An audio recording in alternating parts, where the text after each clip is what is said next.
Bom, nessa segunda aula eu vou falar sobre inflação, ela que tem um papel importante dentro daquela análise macroeconômica, do tripé que inclui PIB e política monetária. Num momento que a gente atinge a maior inflação dos últimos 40 anos, em junho de 2022, apenas uma semana depois do Banco Central americano ter feito o seu maior aumento de taxa de juros das últimas décadas. Os motivos para que isso aconteça são muito ligados ao coronavírus, mas também às políticas monetárias que foram adotadas nas últimas décadas, e esse é um assunto que eu vou abordar de forma mais aprofundada na próxima aula. Partindo aqui para o básico, a inflação é um aumento generalizado dos preços de produtos e serviços, que no Brasil é calculado pelo IBGE através do IPCA, Índice Nacional de Preços ao Consumidor Amplo. Então, IPCA calculado pelo IBGE, que é um órgão do governo, e nós temos o IGPM, que é um outro índice de inflação calculado pela Fundação Getúlio Vargas. Então, o IPCA tem um papel importante para o reajuste de preços, reajuste de salários, reajuste de uma série de aplicações financeiras, e o IGPM tem um papel mais ligado aqui ao reajuste de contratos de aluguel. Então, como que é medido o IPCA, que é o mais importante, é o índice de inflação oficial? Ele é feito através de uma cesta de consumo pessoal das famílias com um rendimento entre 1 e 40 salários mínimos. Então, ele vai englobar aqui 90% da população urbana brasileira.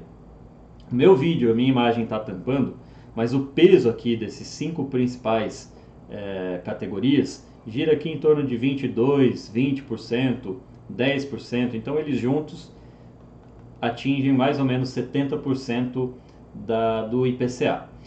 Logo, o petróleo vai ter um peso muito importante aqui no transporte, petróleo que é a base da economia, mas vai afetar diretamente o setor de logística, de transporte, tudo de modo geral vai aumentar o custo. A alimentação com o processo de escoamento também vai encarecer, e o que nós vamos perceber aqui com os gráficos que eu vou mostrar é que uma parte dessa inflação, vamos dizer assim, não está nas mãos dos bancos centrais, mas outra parte está e é fruto das próprias políticas monetárias que foram adotadas ali nos últimos anos. Uma coisa interessante é que o IPCA, por ser um indicador de inflação, vai servir para a gente entender qual é o ganho real das aplicações financeiras. Então vamos dizer que você faça uma aplicação num título de renda fixa que renda 12% ao ano, mas o IPCA foi de 8%, seu ganho real foi de 4%. Se o seu salário foi reajustado em 7% esse ano, e o IPCA também foi de 8%, o seu ganho real foi de menos 1%, não teve ganho real. Então, quando você vai fazer um aumento ali, você vai escutar muitas vezes a respeito desse ganho real. O ganho real é o ganho que acontece acima da inflação. Então, o IPCA serve para balizar todos esses pontos da economia. Quando a gente olha aqui esse gráfico da semana passada, hoje é dia 22, esse gráfico eu usei para fazer um panorama semanal, a gente percebe 2 pontos interessantes aqui. O primeiro é a inflação de energia, em azul, e o outro é a inflação de serviços, em cinza. A parte da inflação de energia está ligada aqui a petróleo e gás.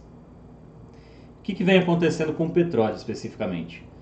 Começou ali com a política ESG uma queda nos investimentos em petróleo, então caiu investimentos, por consequência você tem menos produção e menos oferta. Só que a demanda continua igual. As demais energias limpas não foram capazes de suprir essa demanda. Por consequência, o custo do petróleo, o custo do gás natural subiu demais, e isso não dá para controlar. Porque além de tudo, a gente teve guerra na Ucrânia e por consequência você teve sanções a um dos principais produtores mundiais de petróleo e gás natural. Além das sanções que já existiam contra Irã, contra Venezuela, que também são grandes produtores. Quer dizer, isso só complicou ainda mais a situação de oferta, mas não interferiu em nada a situação da demanda, que continuou alta. Então os preços subiram mais ainda. E não tem o que os bancos centrais fazerem. Eles não têm como resolver as sanções da Rússia. Eles não têm como aumentar a produção do Irã e da Venezuela. O que está nas mãos de fato do Banco Central? A inflação de serviços. Porque a inflação de serviços é fruto, por exemplo, de um nível de desemprego nos Estados Unidos na faixa de 3,5%, né? Pleno emprego, nos níveis mais baixos da história. Um momento em que você tem 2 vagas para cada candidato. Se você tem 2 vagas para cada candidato, o poder de barganha está nas mãos do candidato. Você vai ter salários cada vez maiores para manter o funcionário que você já tem e salários cada vez maiores para trazer outros funcionários. E obviamente que você vai para onde te paga mais. Então você tem ali um aumento muito grande do custo de salários, da inflação de serviços. E lembra que tudo aqui que nós olhamos é uma leitura macro, uma leitura que envolve geopolítica, que envolve sociologia. Se você tem salário mais alto, pleno emprego, segurança de que se você for demitido você vai para outro emprego melhor, e você tem mais confiança do consumidor, automaticamente isso gera um aumento generalizado dos preços. E é justamente o que nós estamos vendo agora. Então, sem entrar na próxima aula, que é de política monetária, qual é o caminho mais fácil para o Banco Central, né, mais fácil entre aspas, para o Banco Central conter a inflação? Destruindo a demanda de serviços, destruindo o pleno emprego, reduzindo os salários, né, forçando uma redução de salários. Isso no momento que, além de tudo, influenciou demais no aumento do custo de alimentos e bebidas. Então você tem aumento do custo do petróleo, aumento do preço dos alimentos. Quem que isso vai afetar? População mais pobre. Então a gente vai ver uma série de medidas populistas para tentar conter a inflação. Um exemplo dessas medidas populistas, e sem entrar no mérito se é importante fazer isso ou não, se é um caminho bom ou não, mas é a tentativa do Congresso agora em cortar o ICMS dos combustíveis. Se eles fizerem isso, a um custo de 50 bi em 6 meses, eles podem reduzir a inflação de 2022 em até 3%. Então, aqui, teoricamente, cairia de 10,5% para 7%, ou de 8%, como a gente está agora, para 5%. E aí, quando você associa isso às políticas monetárias mais contracionistas, a gente vai perceber o seguinte: a meta da inflação é essa linha vermelha aqui. E é aceitável ali pelos bancos centrais um desvio em volta dessa média. Então a política monetária vai ter que ser capaz de levar essa inflação que está lá em cima de volta aqui para a meta. Se vai conseguir ou não é a grande pergunta que o mundo inteiro está se fazendo. E além disso, se o Banco Central vai conseguir fazer isso gerando recessão ou sem precisar gerar uma recessão. O fato é que após o anúncio, né, de que a inflação veio mais alta do que esperada, a Bolsa Americana despencou. E por que despencou dessa forma?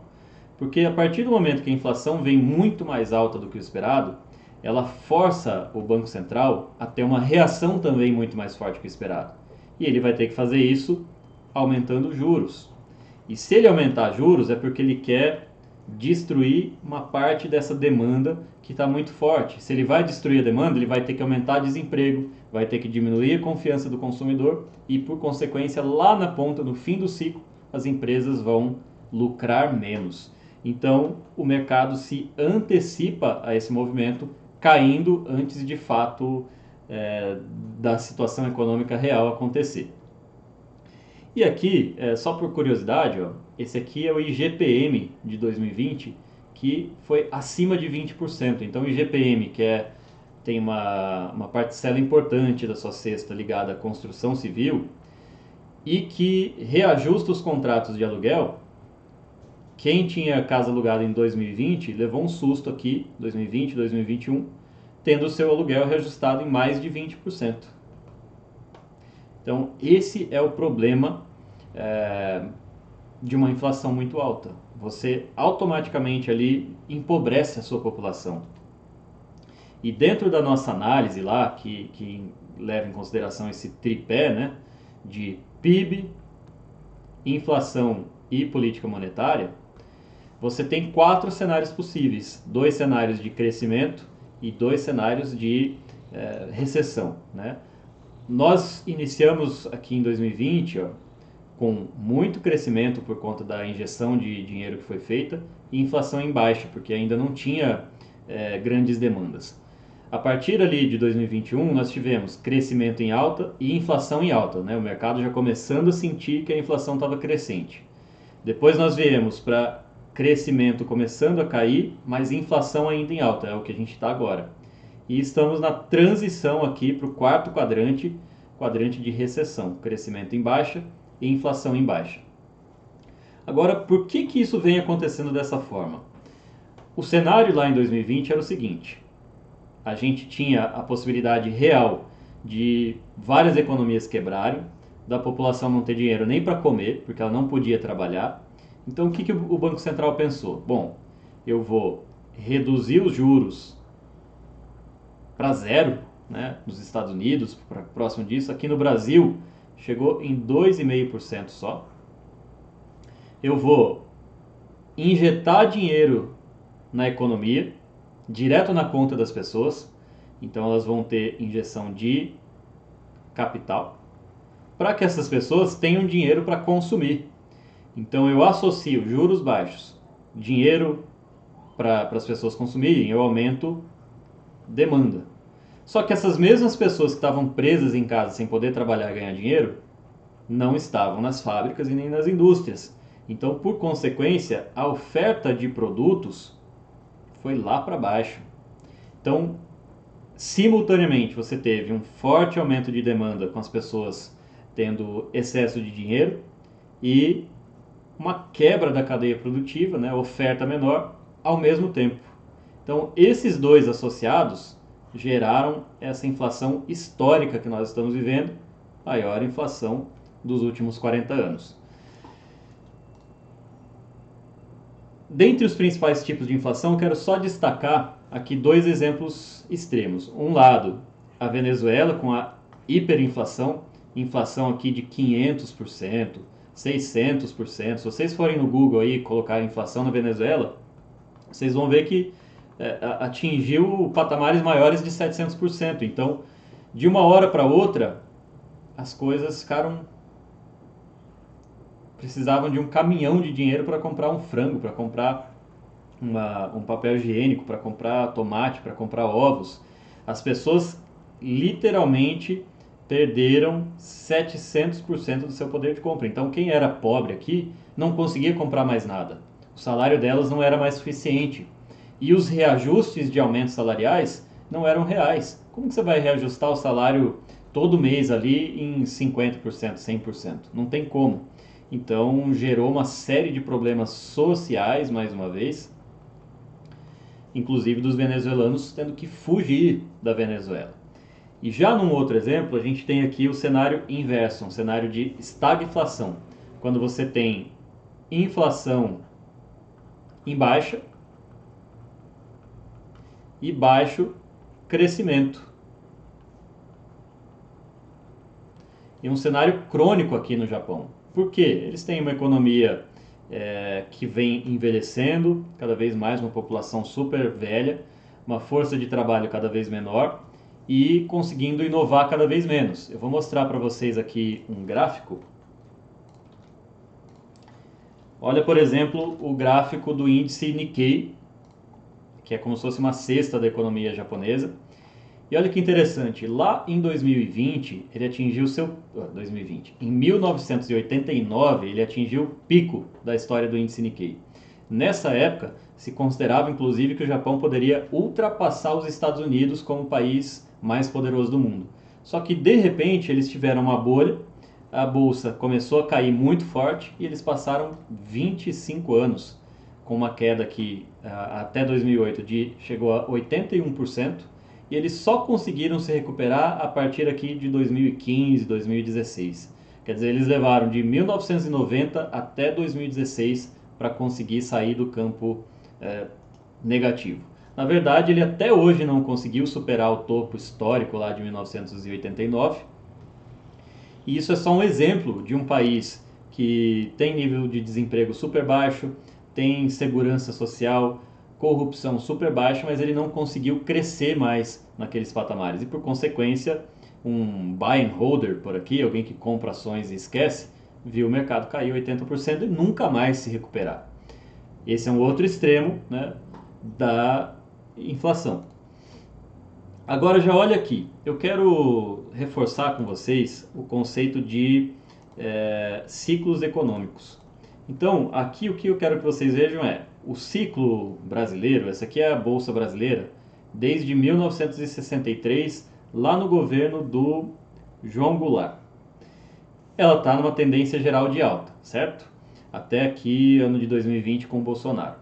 Só que dentro dessa tendência de alta, nós temos picos e vales, picos e vales, picos e vales, picos e vales. Processos de expansão econômica e contração econômica.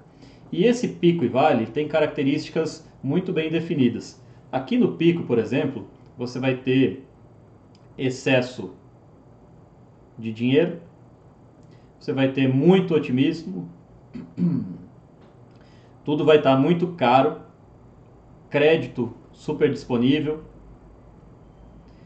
e ele vai gerar algumas distorções, por exemplo, né? Vocês viram provavelmente ano passado os NFTs, aqueles desenhos de macaco, sendo negociados por 20 milhões. O que é isso? É reflexo desse excesso de dinheiro, as pessoas não têm mais o que gastar. A gente viu o Bitcoin atingindo máximas históricas. E de repente, quando a realidade bate a porta, você vê o seguinte, olha, se o Bitcoin acabar, nada vai parar. A vida continua praticamente igual. Mas se o Google acabar, cara, muita coisa vai acabar junto. Se o Brasil parar de produzir soja, muita coisa vai parar de existir. Então, quando você compara Bitcoin com soja, com frigorífico, percebe que na hora da verdade, na hora do conflito, isso aqui não tem valor. O que vai valer é os conceitos básicos, né? Então aqui a gente sofre o efeito oposto. Você vai ter desânimo, né? Depressão, as pessoas desanimadas com o mercado, não estão mais nada otimistas, vai ter muita coisa barata. Aqui a inflação provavelmente vai estar em baixa, porque tem pouca demanda. Aqui é uma inflação em alta, porque a economia está superaquecida, né? Então aqui você tem superaquecimento e aqui você tem nada, você tem depressão. E assim a economia vai migrando de forma cíclica. Então a gente compreender se o PIB está num processo de aceleração ou desaceleração, se a inflação está num processo de aceleração ou não, e se as taxas de juros que dizem respeito à próxima aula de política monetária estão em alta ou em baixa, que vai nos ajudar a compreender em que ponto do ciclo nós estamos. Então, nessa fase do ciclo, é muito interessante comprar ações. Um exemplo, em 2020, vamos dizer que a gente estivesse aqui no fundo do ciclo, mas vamos supor que a gente estivesse aqui em 2020, você tinha, para estimular a economia, juros super baixos, né? Como eu falei, juros brasileiros em 2,5%. Você ia investir em renda fixa ou você ia investir em ações para tentar pegar um prêmio maior? Em ações. Então aqui era muito favorável para ações, aqui era muito favorável para ações. Já aqui, quando a gente vai precisar subir a taxa de juros para levar a economia para baixo, para conter um pouco o crescimento, a renda fixa já está atualmente em 13%. Então, volta todo mundo para a renda fixa. E assim vai esse ciclo de altos e baixos da economia, mas a gente espera que pelo próprio crescimento da população, pelo próprio crescimento da humanidade, pela maior eficiência dos meios de produção, a tendência geral seja sempre para cima. Apostar contra isso, muita gente fala, é apostar contra o capitalismo, né? Mas na verdade eu considero que é apostar contra a própria humanidade, a capacidade de inovação, de crescimento e por aí vai. Espero que vocês tenham gostado dessa aula, foi um pouco mais longa, mas agora na terceira aula sobre política monetária a gente termina de costurar esses conceitos para que vocês entendam ainda melhor como isso vai influenciar nas nossas carteiras.